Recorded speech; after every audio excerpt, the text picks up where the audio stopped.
All right, so to introduce our speaker, Dr. Larry Schweikart. So Larry is a native of Arizona, and he's been there his entire life. Well, some things in between, I'll get to that in a minute. But he flew in from Arizona yesterday, so he has a long haul coming here. He graduated from Arizona State University with a BA in political science. And then get this, after that, he went on the road with several different rock bands, opening up for such 1960s and 70s acts as Steppenwolf. So he's going to come up here and sing "Born to Be Wild" before he starts. And but that's, as you've seen in some of his book titles. He abruptly switched gears in 1976, put down the guitar and the drums, right? Receiving an MA from Arizona State University in history, and then a PhD from University of California, Santa Barbara. In his career, he taught everything from 7th grade to graduate school and taught at the University of Dayton from 1985 to 2016. So over 30 years at the University of Dayton. He's a co-author of the New York Times #1 bestseller, A Patriot's History of the United States. How many of you have that book, right? Yeah, I mean, that book is now in its 43rd printing. I mean, it's remarkable. I don't have any books with 43 printings. 500,000 copies in print. And it remains the best-selling homeschool history textbook in America, featured in numerous college courses as well.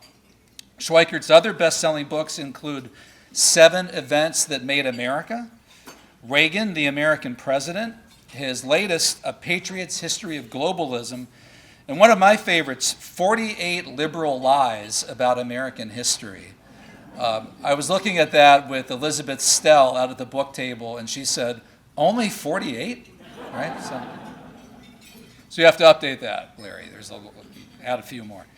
In 2010, he became a film producer with his documentary, Rockin' the Wall, about the connection between rock music and the collapse of communism, which appeared on PBS, amazingly. In 2017, he founded the Wild World of History curriculum website, which is now available as a full curriculum for U.S. and world history for grades 8 to 12, providing full lessons with video instruction by Larry. So this is somebody who's really out there, not just writing books, right, but turning them into curricula for young people to learn from, study, homeschoolers, private school, public school, universities, you name it. So please join me in welcoming Dr. Larry Schweikart.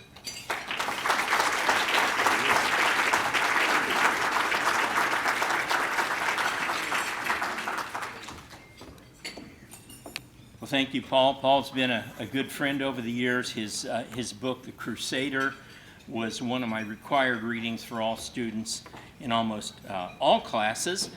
And before I get started, let me just point out a few things for you in terms of resources. By the way, Patriot's History is in its 45th printing now. As Paul said, I do have a curriculum for that. I am also reading through the book from page 1 on YouTube. It's free. Just go to the Wild World of History channel. I'm up to lesson 186, which is somewhere in the Teddy Roosevelt era. So we have that. I have business cards out there. I didn't put them at every table, but you can get the Wild World of History.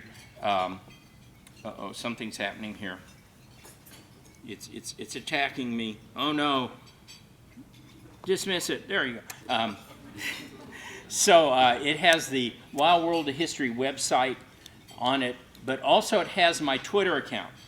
How many of you guys are following me on Twitter? I know some of you. Yeah. You need to follow me on Twitter. In the 2020 mess, I developed a list of nicknames for politicians and others so that I wouldn't get banned from Twitter. Such names as our illustrious former Speaker of the House, Nancy Pelosi, Botoxic. My nickname for President Biden was Rutabaga. for obvious reasons. Anyway, go out there and follow me on Twitter, and I have a Substack that I publish 3 days a week. There's both a free and a paid Substack. You'll want to check that out. All right. So, pardon the notes. I almost never speak from notes, but this is not a talk I've ever done before. And Olivia asked me to do this. I said, sure, why not? This is my third trip to Pittsburgh. I brought my family through here back in the 90s. We hit Kennywood, then we went on to Hershey Park, and then we went to the Gettysburg Battlefield. So that was quite a trip. And then I believe Paul had me back around 2006 or 7 at Grove City College, where I gave a talk then. So it's good to be back. It is a long trip. Paul said I flew in, the old thing, my arms are really tired.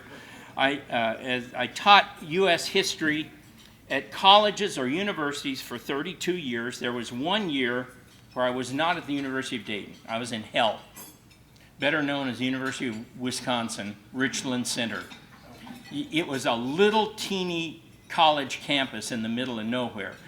Paul, I'm sure you have classes that are bigger than this. The entire student body was 216 students. So anyway, that was quite a trip. In all those 32 years, I have never been approached one time to have input on a best, worst president list. Nobody's ever asked me one time to give me my list of 10. And I don't know, have you ever been contacted, Paul, about it? No, not one of my conservative fellow professors has ever been contacted for this. The list then would all come out, and of course right at the top would be whatever Democrat is in office at the time, followed by the great god FDR. So, as Bill Clinton once said, your time is up. My list is not going to be much like theirs. What's my criteria? Well, besides common sense, I do compare a president to the constitutional duties and limitations that he's defined by. 10 years ago, I was asked to write a book called The Politically Incorrect Guide to the Presidents from Washington to Taft. And this was volume 1. Strangely enough, volume 2 had already been written by another very good historian, Stephen Hayward. And they did this, I think, so they could get Obama in, because Obama was in office at that time. So Hayward affixed a constitutional grade to every one of these presidents. And so I thought, okay, let's do that. I'll do that too. But my criteria involves a little more than strict adherence to the Constitution. First, like it or not, the demands on modern presidents are much different than those faced by Washington or Adams, or even James K. Polk or Chester Arthur. Consider the national security demands, for example, imposed by nuclear weapons or terrorists. It's a simple fact, and I believe one that totally drove George W. Bush into Iraq, that the timetable for action isn't in the same universe as it was for McKinley or Monroe. Bush, for example, was overtaken by an urgency born of 9/11 that Saddam Hussein and or terrorists within Iraq had or could get nuclear biological weapons. I think it less an important question whether or not he was right or wrong about WMDs, and more a question about did he honestly believe that at the time, and what was the potential for thinking that that was true. As Mike Allen and I have written in Patriot's History of the United States, our little 1,000-page book, by the way, that's a 1,000-page book there. Bush and his team believed they simply could not take the chance. So while not a perfect comparison, it would have been something like if FDR had waited for an investigative commission to make absolutely sure those were Japanese planes over the USS Arizona, right? So constitutionality is a factor, contextuality is another factor. And there's a third factor, though, that must be considered in the era following Reagan. And that is, there have been significant changes to the U.S. government that have severely weakened the legislative branch and utterly required the executive branch to assume new powers. I don't like it. That's the reality. Here I am speaking of the near irrelevance of the House of Representatives today, and to a lesser degree, the Senate. In fact, after I think the second impeachment, I wrote an article called "The Irrelevance of the House is Now Complete." Again, this is not a question of approve or disapprove. The great Rush Limbaugh used to say he was the mayor of Realville. Well, I apparently am vice mayor. So before I give you my list, let me explain something to you. Like George Washington or James Monroe would be baffled at the current system. In 1995, with the election of the first House Republican majority in 40 years, Speaker Newt Gingrich tried to make some incredibly minor cuts to President Bill Clinton's budget. A government shutdown followed. Some of you may remember this. This is one of only two remedies the House really has against a president with whose policies it disagrees. The other remedy being even more extreme and difficult, which is impeachment and removal. After only a couple of months, with the Democrats labeling Newt as the Gingrich who stole Christmas, when in fact not a single essential government service was affected, and that ought to be cause for panic right there, Gingrich and the House Republicans caved in. Rush Limbaugh had sternly warned them when they got into office that the media hated them, would come after them. Even so, Rush's words had no effect on the House Republicans, and they cowered. As a historian, I see this as one of the more significant events of the 20th century, because it essentially removed the House as a major force in the U.S. government. After that, even breathing the term government shutdown would lead to ridiculously bloated continuing resolutions and horrific compromises that incrementally emasculated the House's ability to do anything. In 2022, I attended a small get-together in Arizona with our congressman, my congressman, Andy Biggs. Solid conservative, great guy, likely our state's next government. Please, God, please. Please take out The Hobbit. And point blank, I said to Andy, Andy, you guys have only two powers against Joe Biden: impeachment or government shutdown. We know the Senate won't help you with an impeachment. So, are you guys willing to shut down the government rather than comply with his destructive and insane policies? Andy looked at me blankly, then muttered something about, well, committee chairmen have great power to investigate. Game, set, match. It was all over. With that in mind, many of the good things I will say about some of our earlier presidents, constitutionality just does not simply apply.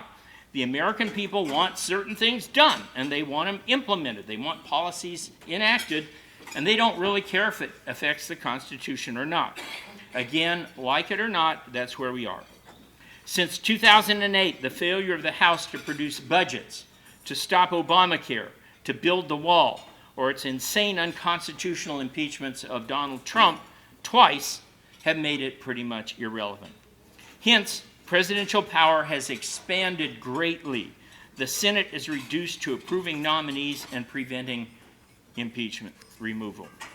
Therefore, with those caveats in mind, let's start at the bottom and work our way up. Worst presidents in history, number 5 worst, Jimmy Carter. His own biographers call him a control freak who scheduled matches on the White House tennis courts himself. Carter was a rabid moralist for everybody but himself, lecturing Americans about what they should wear and where they should set their thermostats. The pious Carter said that Ron and Nancy Reagan, quote, made us feel comfortable with our prejudices. Yet it's the prejudiced Reagan who told aides at his own inaugural speech, come up and interrupt me if the Iranian hostages are released, and I will bring Jimmy Carter up to make the announcement honoring him.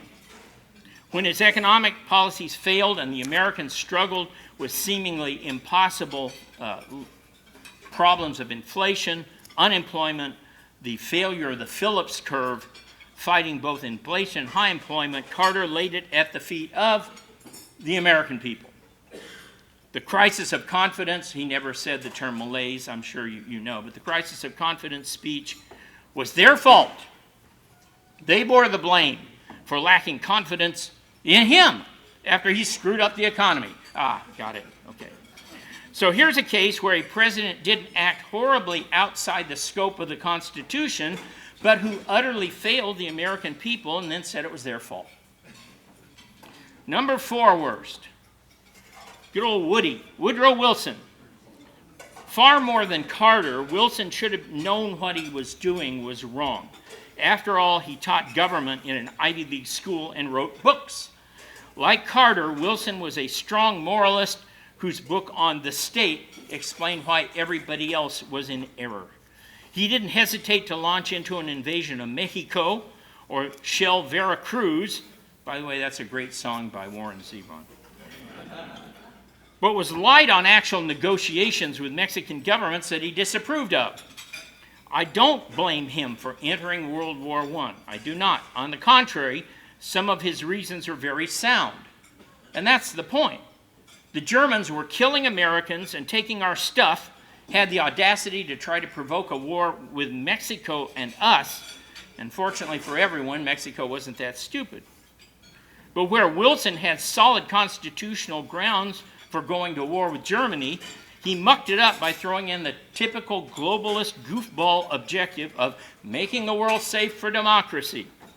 Wait, that would include democracies that were in fact having a king like Great Britain, or unstable democracies like Mexico, who he just invaded. His wartime administration included many necessary impositions and curtailments of the free market. I'm okay with that. But his insistence that the public toe the intellectual line of German man bad went way too far. When he used to be sane, Jonah Goldberg actually wrote a good book called Liberal Fascism that contained copious examples of Wilson's anti-constitutional tyranny. Too bad Goldberg developed amnesia in the Obama and Biden era because of his irrational Trump hatred. Number 3 worst. This is where I think Sam's going to be off. James Buchanan. James Buchanan is the only non-20th century president in the bottom 5. Nevertheless, I could have plugged in almost anybody from Monroe to Lincoln in this area, and this requires a little bit of exposition. All of the pre-1860 presidents knew of the evil of slavery. None did a single thing to try to absolve it, let alone put it on the road to extinction. I tend to absolve Monroe, and most of those up to Monroe, as they really had neither the constitutional outlook of an activist president that came after Jackson or the raw power to do a whole lot at all. Most of them were still living in the Whig version of the presidency. Secession any time before the 1850s likely would have been a done deal, done dirt cheap, and done quick. After Andrew Jackson, though, probably number 6 worst on my list, a true hater who knew how to swing and connect, the power of the president was in full view. Yes, presidents could do many things to stop slavery or at least slow it down. Moreover, prior to the Missouri Compromise, most presidents still believed, as did Lincoln initially, in the natural limits of slavery, a thesis that slavery would just peter out on its own because of the nature of land, geography, and agriculture. By 1857, Buchanan knew this was a lie. He knew slavery not only could expand, but he wanted it to, and he had a back channel to the U.S. Supreme Court and its hideous Dred Scott decision that was forthcoming, and he egged the justices on. I only list Buchanan here because he completely embodied all of the presidents after John Quincy Adams up to himself in their head-in-the-sand approach to slavery. Richard Brown wrote an amazing article called The Missouri Crisis, Slavery, and the Politics of Jacksonianism. He said that Martin Van Buren had created a system, and I'll get to old Marty in a second, where mostly northern men of southern principles attained the presidency. That is, men who aided and abetted slavery because deep down they didn't really find anything all that bad. Obviously, Quincy Adams is excluded here, but not Martin Van Buren, whom I call the most important president nobody ever heard of. He's not in my 5 worst, but he's close.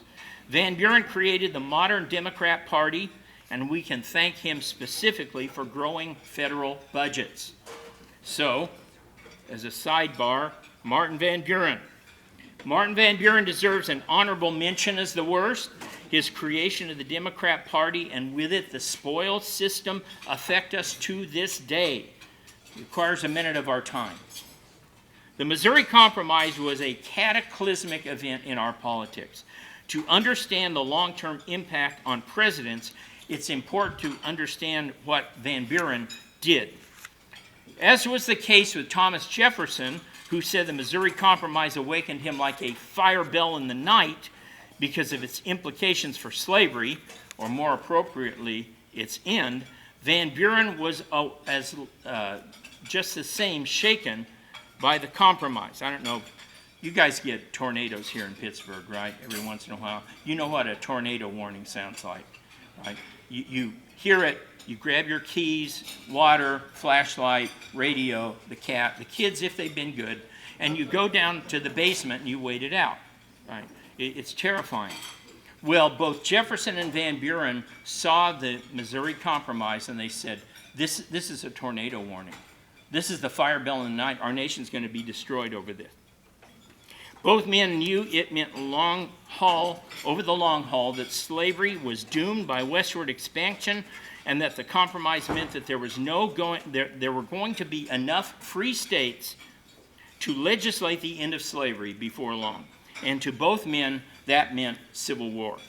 Van Buren's genius was that he formed an entirely new political party to prevent this, the Democrat Party, by making party loyalty not about ideology, but about jobs. The more votes you turned out for Democrats, the more you would be rewarded by the party. State, party, local, even federal jobs. This set the stage for the inevitable and massive government growth now with each election, as competing parties had to offer an ever-increasing potpourri of jobs. And I don't have time to get into the effects of the Pendleton Civil Service Act, which only made it worse. Anytime Washington tries to reform something, they're going to make it worse. Okay. But that wasn't his only tweak.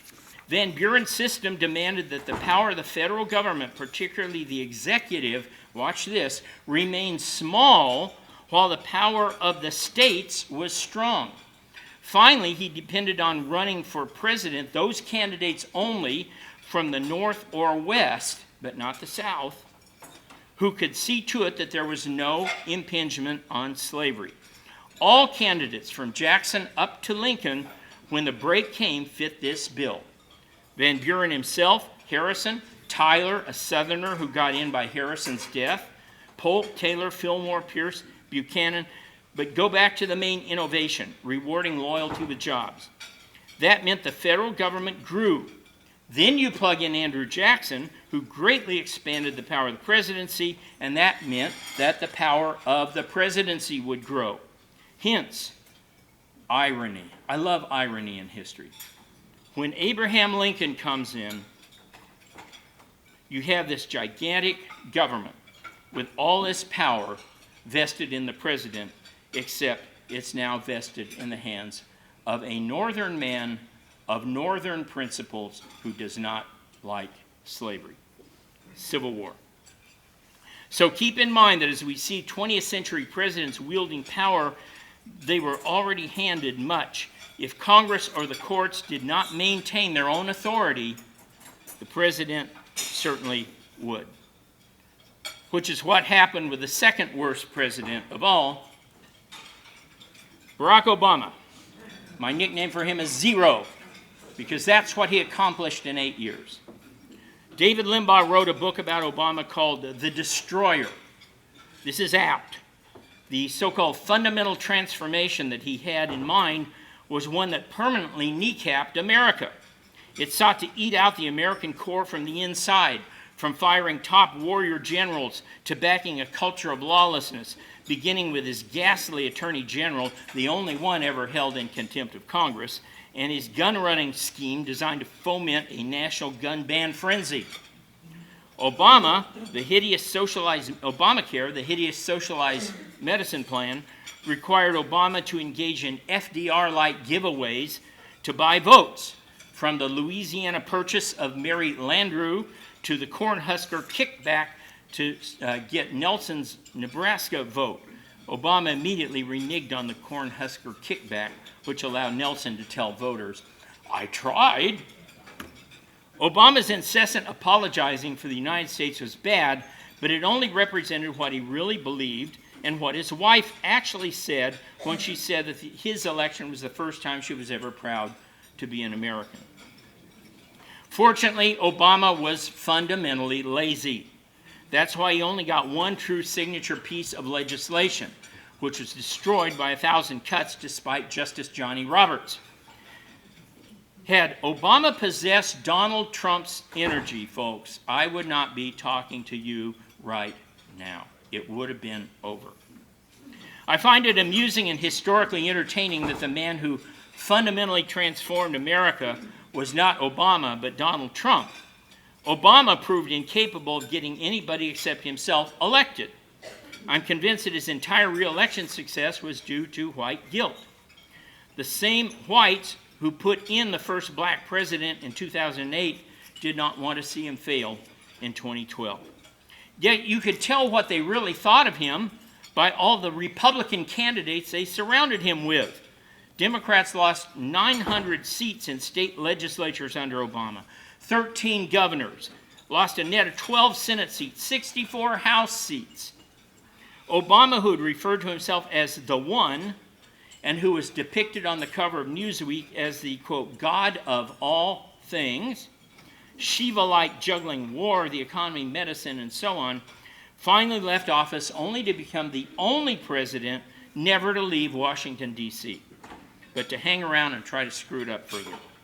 His massive Borg-like library, have you seen this? In Chicago, needed to remove local, mostly black residents in order to build it. In the end, the only thing Obama fundamentally transformed was a small Chicago neighborhood. And of course, number one, you should be able to guess this one. Joe Biden. I guess I should say the worst of all time, lest we forget. Joe Biden entered the presidency entirely because no one else was available. His own vice president and his primary opponent, Kamala Harris, couldn't get a single delegate in the primary. Long past his shelf life, Biden proved immediately that he was physically and mentally insufficient for the task of being president, loosening a series of gaffes that surpassed Howard Dean, Ross Perot, and George W. Bush combined. He stumbled upstairs, fell off a bicycle, fell over on stage, had to be assisted to and fro, consistently called foreign leaders by the wrong name, forgot who was dead or alive. And that was on his good days. The bad part was that Biden came as close to being a true fascist as America has ever seen. His red screen Fourth Reich speech, right there, was terrifying even for some liberals. His Department of Injustice, as I called it, went after grandmothers who had simply followed the direction of Capitol Hill police to respectfully walk through the Capitol rotunda. He came close on many occasions to outright calling for the assassination of Donald Trump, whom his DOJ went after in a historic and chilling fashion. He almost had to be pried out of the nomination after the single worst debate in American history. People always ask, under Biden, who was really president? A number of books, tell-alls, and memoirs have come out, and the answer is the U.S. government was in the hands of 4 or 5 cabals, each with a very singular purpose.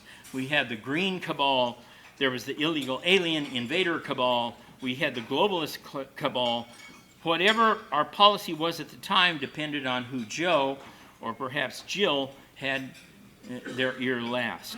In that sense, he was much like FDR, a creature of his advisors, but without the patriotism or concern of well-being for America. So enough of that. Let's do the good guys. Number 5 on my list, Donald Trump. My number 5 greatest president. I may well move him up another 2 slots before he's done if his next 3.5 years match his first 6 months. I disregard much of Trump's first term because while his intentions were good and his policies right, the Russia hoax, the resist movement, and congressional obstructionism prevented him from making lasting changes. One could also say Trump's naivete helped, where he really believed Democrats had the good of the country at heart, despite warnings specifically to him by Rush Limbaugh. But in his second term, we have a different Donald Trump, a whirlwind of achievements. The borders completely sealed. Over 1.5 million illegals are gone in just 6 months. That alone would have put Trump in the top 10. But his restructuring of worldwide trade, completely in line with what futurist Peter Zeihan said would happen, based on tariff-based revenue system where we tax foreigners, not our own citizens, for our growth, was brilliant. Already his energy programs have completely decimated the crazy green transition, eliminated wind probably once and for all to the cheers of bald eagles and whales, and put us on the path to energy dominance. His eradication of DEI would be another of those great achievements which by itself would earn him eternal praise.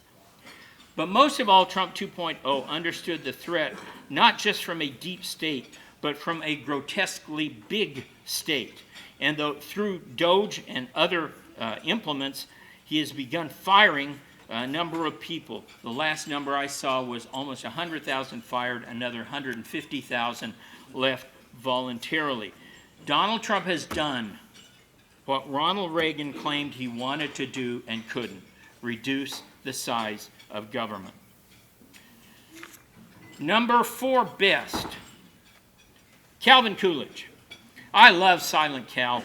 He was the polar opposite of Trump in this regard, who talks to anybody. Cal was a man of so few words that a woman at a dinner party once said to him, "I bet you I can make you say more than 3 words," and Coolidge responded, "You lose." Coolidge at number 4 is tenuous, however, in large part because he must be thought of the way one thinks of Jimmy Johnson and Barry Switzer as part of the Cowboys' legacy, right? Different coaches, but the same personnel and policies. Warren Harding, despite his faults, would be in the top 10. Coolidge continued Harding's radical downsizing of the U.S. government and its scope after World War I and Wilson. He continued to sell off railroads, shipyards, and he worked with Andrew Mellon, our greatest Treasury Secretary up to that point, other than Alexander Hamilton, and he slashed taxes. Neither Coolidge nor Mellon nor Harding ever got the tax rates back to pre-war levels, it should be noted. But they did a good enough job that the nation enjoyed the roaring 20s. A peacemaker, Coolidge stayed out of foreign engagements. This, in fact, was one of his few weak points, as he may not have kept up the military as he should. But no matter. Silent Cal's first default was less government and more peace, and for that we should honor him. Number 3 best, Ronald Reagan. There's no doubt that scholars have significantly revised Reagan's tenures both up and down. Up for liberals, down for conservatives. He wielded an uncanny ability to disarm with a smile and, like Lincoln, a story. Even when he messed up, as he did with the missiles for hostages affair, everybody knew he did so because he had a deep personal agony over the fate of the hostages themselves. Reagan had 3 major goals when he entered office. He achieved 2 of them. He sought to rebuild America's economy through Coolidge-like tax cuts. That also meant stamping out Carter-era inflation, which, with tall Paul Volcker, he did at a cost of a 1-year recession. Nevertheless, when the nation recovered, it was stronger than at any time since the 50s. Totally unlike Carter, Reagan always believed in the American people and that if unshackled, they would make prosperity happen. My own recent research in Reagan, the American president, by the way, I spent more time at the Reagan archives than any of the other biographers. H.L. Brands, one of the most recent guys, he was there for 1 day. I spent weeks there. and I found incredible papers, one of which shows why it was so hard to reduce the size of government. I won't tell you about that. If you want to ask him questions, I can get into that. One of his other bad policies was the Simpson-Mazzoli Act, amnesty. I found that, contrary to popular opinion, he was not bamboozled into going along with that. It was his idea. I found documents that made it unequivocal that the Reagan team was working on this from 1981 forward, mostly as a means of dealing with the Haitian and Cuban aliens brought in under Carter, but his team willingly went along with an amnesty program that some, I'm not so sure, sealed the fate of California as a Democrat bastion for decades to come. I'm more, being an Arizonian, I'm more of the Californians are just crazy view, but that's probably my bias. Reagan's greatest accomplishment was ending the Cold War. I don't know, I know it didn't officially happen under Reagan. The wall didn't officially come down while he was president, but no matter. He put everybody on base to the point that even a little leaguer could empty the bases. The key events were threefold. One, his recognition that communism was godless and evil, and he said so. Two, his nearly single-handed development and installation of Star Wars, which absolutely broke the USSR, as Paul noted, and his toughness, along with Maggie Thatcher, in deploying the short-range nuke missiles in Europe. Gorbachev was loath to give Reagan too much credit, but in each of these it's clear that it was Reagan, not Gorbachev, who ended the Cold War. So,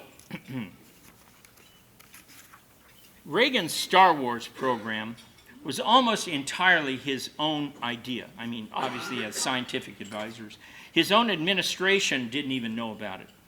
Immediately, the press attacked it by being Star Wars, tried to ridicule it. Now, back when I was growing up, if you wanted to ridicule something as being far out or crazy, you'd call it, oops, there's Gorby, you'd call it Buck Rogers, right? And you see them flying around in outer space without any helmets. They're just breathing that good old space air, right? And then you had Commander Cody, remember this guy? Now, I love his weapon there. It kills aliens, and you can use it to unplug a toilet. It's just amazing. But a lot happened since the 50s. We had lasers that worked. We'd been to the moon. We launched rockets all the time. And most of all, people seemed to get that Ronald Reagan was Luke. They had the same optimistic outlook. The same, we can do anything. That hole isn't any bigger than the womp rats I used to shoot at back home. Now, if Reagan was Luke, that meant that the Soviet dictators were the evil emperor. Same guy. I think he auditioned for the part. And then that, of course, meant that Gorbachev, or Gorby as I call him, was Darth Vader. Now, see, you don't know Darth without the helmet, but Darth had this red blotch on his forehead. And it's interesting, you know, I think you used to could tell what nation the Soviet Union was going to invade next, because that red blotch would turn into a map shape of whatever country they were going.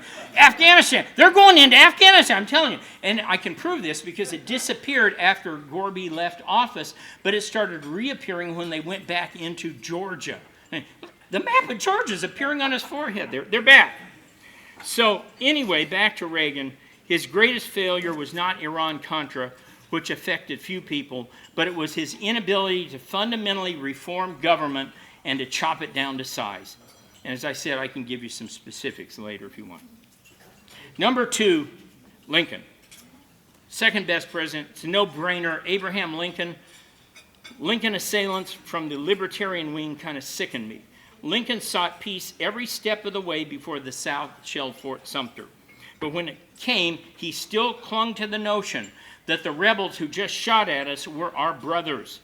His genius lay in 2 titanic moves. First, in mid-1862, he already discussed emancipation with his confidants. Note that date. Contra idiots like Howard Zinn, who suggest Lincoln only freed the slaves because he was running out of soldiers, Note the date. Virtually none of the extremely high casualty battles of Antietam, Fredericksburg, Gettysburg, Cold Harbor, and so on had even been fought yet. Nor did Lincoln even mention a shortage of soldiers at any point to anyone. No, he came to the remarkable conclusion that to win the war, the institution of slavery had to be destroyed. It would eliminate the South's foreign support. It would destroy their banking system, something I've written about extensively that very few people pay attention to, and because of the slave collateral for all the loans.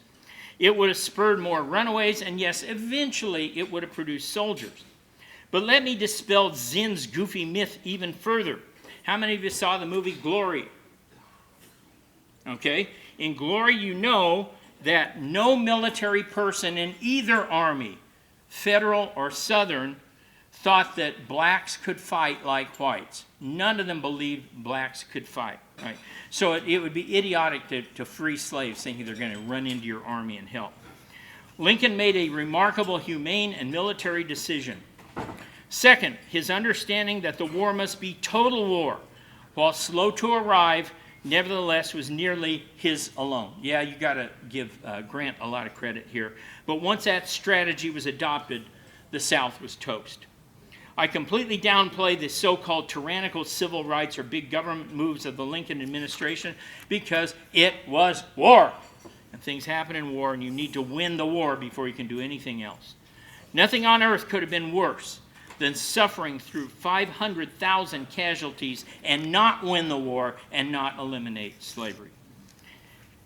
And to in any way hamstring that effort, I think would have been unacceptable.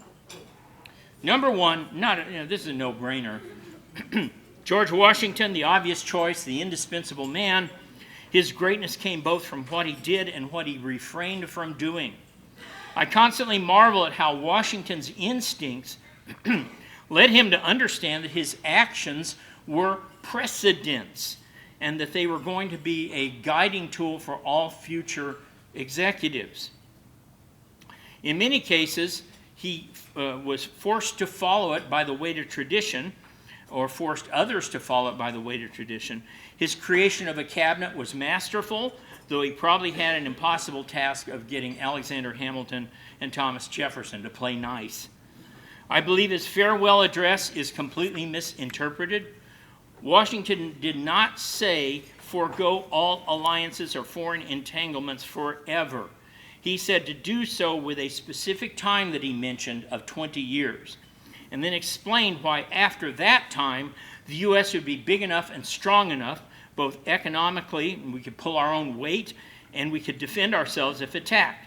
He knew that remaining outside of any alliance forever was impossible. Rather, he wanted to make sure that when it happened, the U.S. wouldn't become like Spain in our revolution, a bit player that could be cast aside. Washington would have been disgusted with the incredible incompetence and pettiness in Congress today.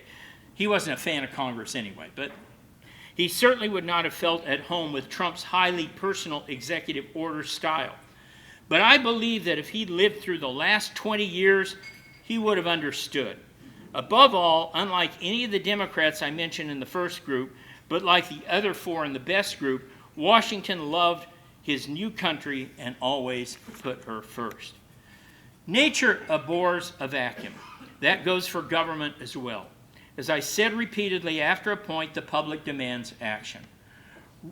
Teddy Roosevelt said when he took the Panama Canal, quote, "I took Panama and left Congress to debate me." Repeatedly in his first term, Trump sought out a federalist approach. Congress and the courts, he argued, should do their job. But some of the relevance of the Supreme Court has been restored in the last 4 years. It's still a tad behind. Note that the Supreme Court has yet to weigh in on what constitutes a woman. Congress is AWOL. If you think Congress is doing its job, go to Twitter and look at how many of them are tweeting rather than legislating. You know, people are screaming at Jim Jordan, and I like Jim. He was just the next county over from me in Ohio. But for Pete's sake, he's done nothing in his entire time in Congress. He's a very good questioner. He asks great questions, but they don't pass anything. they still haven't passed much of Trump's agenda. So that leaves the presidency. And if you want something different, I suggest you begin with your legislators in both parties who understand that if they ever again want to have a seat at the table, time's ticking. They better get on the ball. And I'm open for all sorts of questions, including rock and roll.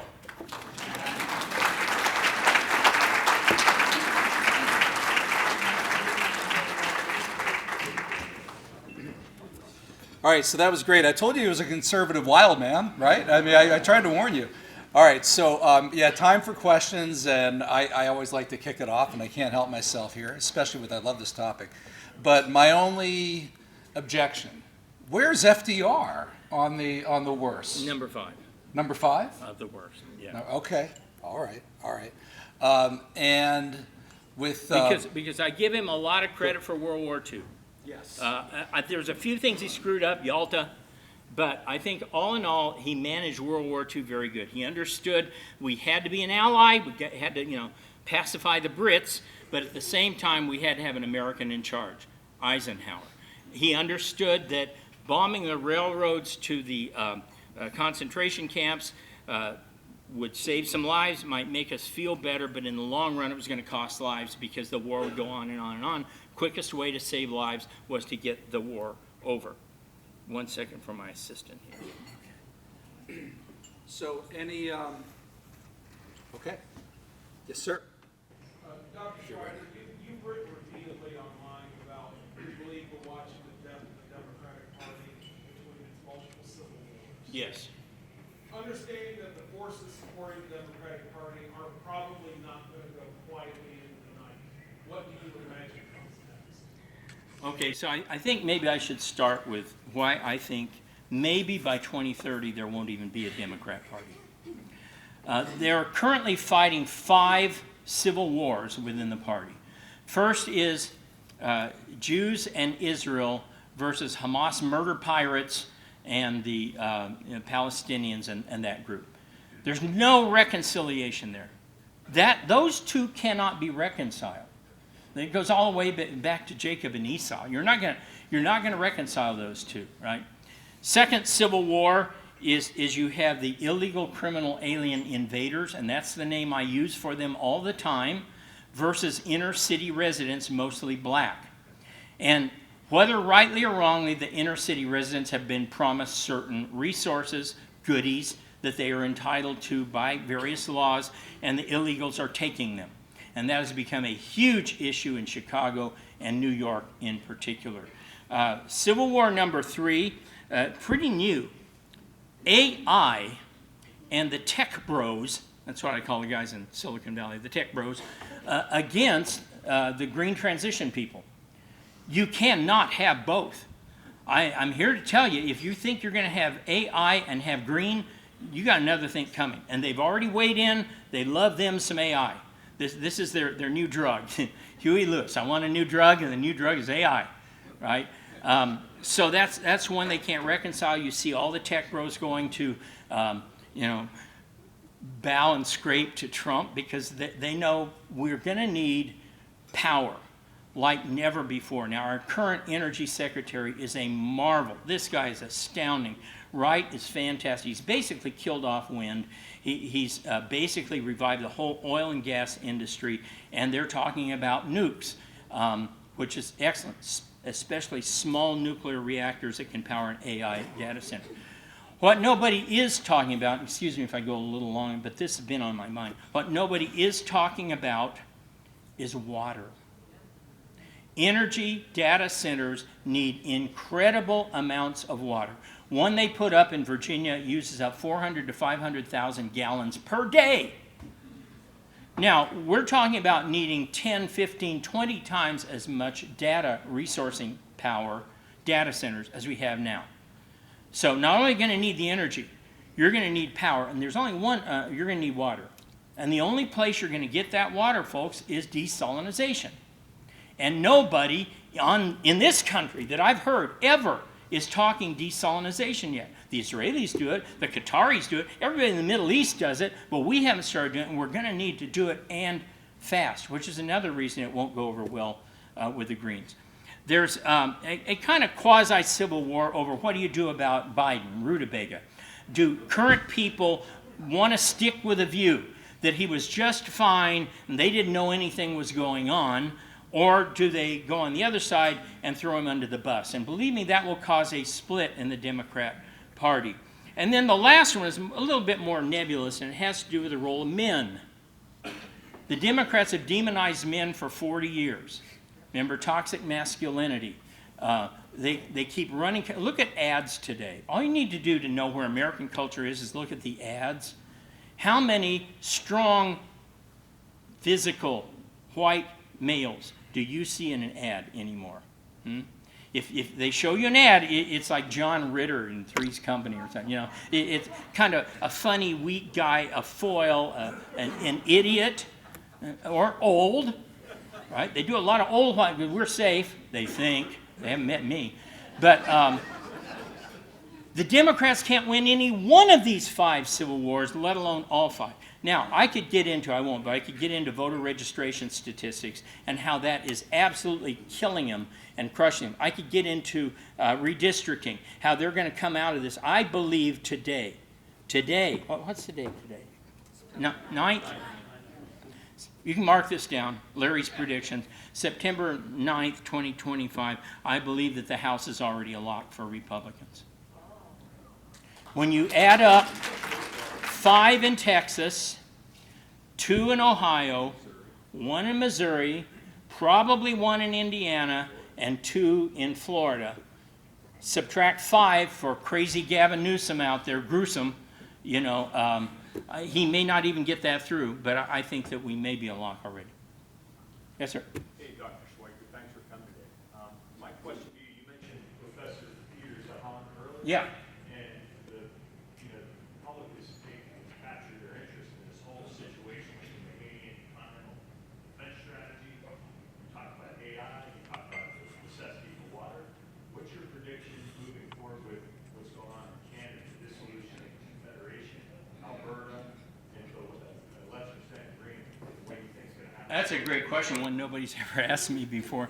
And I would say the model for Canada is probably Mexico, 1910 to 1913. It's going to be so divided and so useless and so ungovernable, but we do not want them as a state, folks. No. Even the more conservative districts are extremely liberal compared to our districts, and it would be basically like importing, millions of Democrats. So I don't think you want to do that. It'd be like having California's electoral. Yeah. Straight to the Democrats. Yeah, even Alberta's got problems. Okay, so and I'll get to your question real quick. We established in Patriots history the 4 pillars of American exceptionalism. That's another talk. You're going to have to pay me to come back, flying you back. But two of them. America's a Christian, mostly Protestant religious tradition. It's nothing against the Catholics. It says that America was founded on a concept of individual churches, individual church meetings, right? And they govern from below. It was all bottom up. You look at the Anglican Church, it's top down. You look at the Catholic Church, it's top down. You look at the Greek Orthodox Church, it's top down. This is the only country in the world founded on a bottom-up religion. And I do not count Jamestown. I'm sorry if you're from Virginia. Jamestown, they were Anglicans, and they did not have common law, which is my second pillar. Common law is the idea that God, or if you're from a Pentecostal background like I am, God. And Jesus in Pentecostalism is 3 syllables. Jesus. So God puts the law in the hearts of the people, and the people elect or select leaders to carry it out. Top down was divine right of kings. Every other nation in the world has top down, because they all came up either under that or under Napoleon's civil code, where he spread this top-down idea throughout all of Europe. So right off the bat, we have 2 things no other country has. Canada, Anglican and Catholic, and it was a dominion. How many of you during COVID remember looking at the craziness that was going on in Australia and Canada, going, I don't get it. Aren't they democracies? you're asking the wrong question. They're democracies, but they don't have the 4 pillars of American exceptionalism because they have top-down government because they rode dominion for so many years. They're part of the dominion structure. They took orders from Britain, and they have top-down religion. So you can't expect them to stand up and say, you can get my gun out of my cold, dead hands. They're not going to do that. It's just not who they are. So I say, "Niet" to Canada. Yes, sir. You correctly pointed out how the executive branch has assumed more and more power. You see that in the states and in the federal level, where it seems like the legislative branch has been relegated further and further. What advice do you have to people in the legislative branch Okay. as to how to try to exert more of the balance? Got to get your act together and start passing stuff before the governor does it on their own. Okay, and we see this in Arizona. Our legislature, our Senate came up 1 vote short. 1 recalcitrant rhino refused to let us get the flash drives from the 2020 election that would have allowed us to prove that that was a fraudulent. 1 rhino did that. So you're going to have to work with people, schmooze them, bribe them like Jackson did. Do what you need to do, but you've got to reestablish your power. Like, people say, well, Jackson issued more vetoes than all the other presidents combined. Yeah, but if you've been to a gym and you know this, you can exercise your muscle in both what are called positive and negative reps. The muscle still grows as you're letting the weight down, right? So even in issuing all these vetoes, Jackson was expanding the power of the presidency, which was not good. Yes, sir. And then I'll get to you. Ronald Reagan talked about eliminating the Department of Education. Trump seems to be working on it. Yep. What do you think? Great.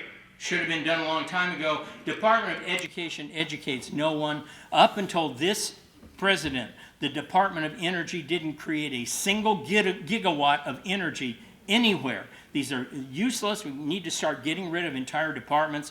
I was so happy to see Doge come in and just eviscerate many of these. Now Congress needs to get on the stick and actually make it permanent and get rid of it. But it's incredible. If you told me 5 years ago, A, that Trump would survive 2 assassination attempts, and B, that he would undergo these kinds of cuts, I would say, you're smoking the good stuff, man. Okay, yes, ma'am, you're next. Speaking of that, were you part of the Jesus Revolution? The Jesus, no, I was already with Jesus before the Jesus Revolution. Thank you, Lord. Somehow I managed to get through many years of heavy rock and roll without becoming either an alcoholic, I didn't drink at all, I still don't today, or doing most drugs. I slipped up once or twice, but really I was drug-free and alcohol-free for all those years. And the most amazing thing of our time wasn't what we did on stage, it was that our singer had a view of how you get ahead was to meet and interact with as many other people who've already made it, and they will kind of pull you along, right? And so on our off time in Los Angeles, he would have maps of the stars and so forth, and we'd drive around just trying to interact and meet people. Well, doggone it, we're driving down a suburban street, and there's Betty White watering her yard. And yo, that's Betty White over there. So we pull over, and here are these 5 long-haired hippies, and we get out, and she was the nicest person, just sat there and talked to us for 30 minutes, you know. So anyway, that's all I can say about rock and roll. We'll take one more. Only one? Okay. Out of all the Democrat presidents we've had, it's going to be oxymoron. Which one do you think was the best president? Easy. Grover Cleveland. Grover Cleveland is my favorite Democrat, probably makes number 7 in my list. He was a gold Democrat, wanted to stay on the gold standard. He actively tried to reduce the size of government to the point he would stay up late every night, canceling out all of these special bonuses and gifts that Congress gave to individuals. A great guy like Trump, the only president ever elected, unelected, elected again, and Cleveland had very serious mouth surgery for cancer during his second term, and nobody knew about it. They took him out on a yacht and did surgery, and they had an incredible prosthesis that even people up close to him often couldn't see, and I just love him. I think he's a great guy. All right. What's your take on Harry Truman? I like Truman a lot. I like his honesty and forthrightness. He told Molotov to pound sand. I always liked that one. His economic policies were horrible, obviously, but he came from Roosevelt. What do you expect? So I like Truman. I think he made some mistakes in relying too much on the UN. Never should have asked the UN's permission to go into Korea. If it was an American national security issue, we should have gone in and said, hey, you guys can join us if you want. We're on our way. Carpool, you know, but he shouldn't have asked first. All right, thank you, guys.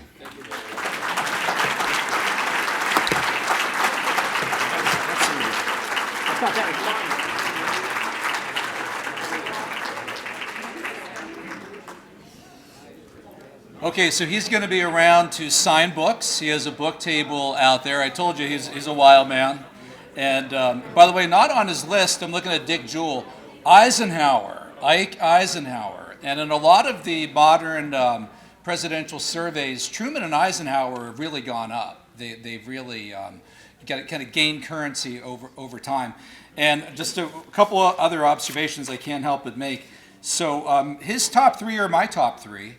And it's interesting, so you could argue, well, this would be what he said. Reagan, number one in the 20th century. Lincoln, number one in the 19th, right? Washington, number one in the 18th. Of course, he was the only one in the 18th, I guess. But, and I appreciate him defending Lincoln, by the way. And yeah, that's crucial. So, hey, take these with you before I dismiss you. So on your table, we've got a whole bunch of these, right? You can take notes on the back. If you open it up, there's a list of our upcoming events. Take note, next week we have our next Conservative Mind lecture. So we started doing these a few years ago. Jonah Goldberg was our first, Larry, all right? Jonah Goldberg was in that. A number of other different people. We've had some great speakers in it so far. Next week we have Kimberly Begg, who is the president of the Claire Booth Luce Center for Conservative Women. Old friend of mine, wonderful. Claire Booth Luce was one of the most important conservative women of the 20th century, right? How many people in here remember Claire Booth Luce? She's completely forgotten today. But so Kimberly will be on campus to talk about her. And then in November 6th, our next Reagan lecture, we have former Speaker of the House, Paul Ryan.